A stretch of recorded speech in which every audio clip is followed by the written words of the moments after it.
अहिल्यानगर महापालिका निवडणुकीच्या पार्श्वभूमीवर प्रभाग क्रमांक 5 मधून गाडे परिवारातील नवा चेहरा राजकीय मैदानात उतरल्याने राजकीय हालचालींना वेग आला आहे। विनीत संजय गाडे या तरुण नेतृत्वाची प्रभाग क्रमांक 5 मधून उमेदवारीसाठी अधिकृत एंट्री झाली असून युवक वर्गात याची विशेष चर्चा सुरू आहे। माजी स्थायी सभापती संजय बाबूराव गाडे यांनी गोविंदपुरा, फकीरवाडा, यशवंत कॉलनी परिसरात नगरसेवक म्हणून कार्यरत असताना विविध विकासकामांचा ठसा उमटवला आहे। रस्ते, पाणी पुरवठा, नागरी सुविधा, मूलभूत सोयी सुविधांसाठी त्यांनी सातत्याने पाठपुरावा केला होता। त्यांच्या या विकासकामांच्या वारशावर आता त्यांचे चिरंजीव विनीत संजय गाडे हे प्रभाग क्रमांक 5 मधून पुढे येत आहेत। गाडे परिवाराचे या प्रभागात नेहमीच सामाजिक व राजकीय योगदान राहिले असून नागरिकांशी असलेली थेट नाळ ही त्यांची ओळख मानली जाते। त्याच पार्श्वभूमीवर युवा नेतृत्व म्हणून विनीत गाडे प्रभागाच्या विकासासाठी नवी ऊर्जा आणि आधुनिक दृष्टिकोन घेऊन पुढे येतील असा विश्वास व्यक्त केला जात आहे। प्रभाग क्रमांक 5 मध्ये नव्या चेहऱ्याच्या एंट्रीमुळे राजकीय समीकरणे बदलण्याची शक्यता असून आगामी निवडणुकीत ही लढत चुरशीची ठरण्याचे संकेत राजकीय वर्तुळातून मिळत आहेत।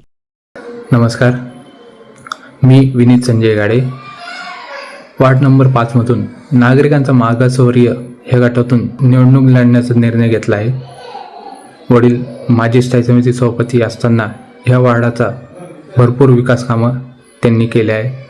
त्या जोरावर त्यांच्या मार्गदर्शनाखाली मी निवडणूक लढण्याचा निर्णय घेतला आहे। कॉंग्रॅच्युलेशन्स वहिनी, बाळ झाल्याबद्दल। पण मी ऐकलंय डिलिव्हरी फार क्रिटिकल होती, आता ठीक आहे ना सगळं? अगं होता थोडा प्रॉब्लेम, पण स्त्रियांच्या आरोग्याची संपूर्ण काळजी घेणारं मातृसेवा होतं ना साथीला। सगळं सुरळीत झालं। किशोर वयापासून ते रजोनिवृत्तीपर्यंत स्त्रीच्या आरोग्याची संपूर्ण काळजी घेणारं अहमदनगर मधील पहिलं स्त्री रुग्णालय Matruseva women's hospital, obstetric ICU, किशोरवयीन आणि विवाहपूर्व समुपदेशन, गरोदर माता तपासणी आणि प्रसूती, पहिल्या सिझेरियन नंतर नॉर्मल डिलिव्हरीची सोय। मातृसेवा विमेन्स हॉस्पिटल, सक्कर चौक, नवीन टिळक रोड, अहमदनगर। फोन 9850 20 0017।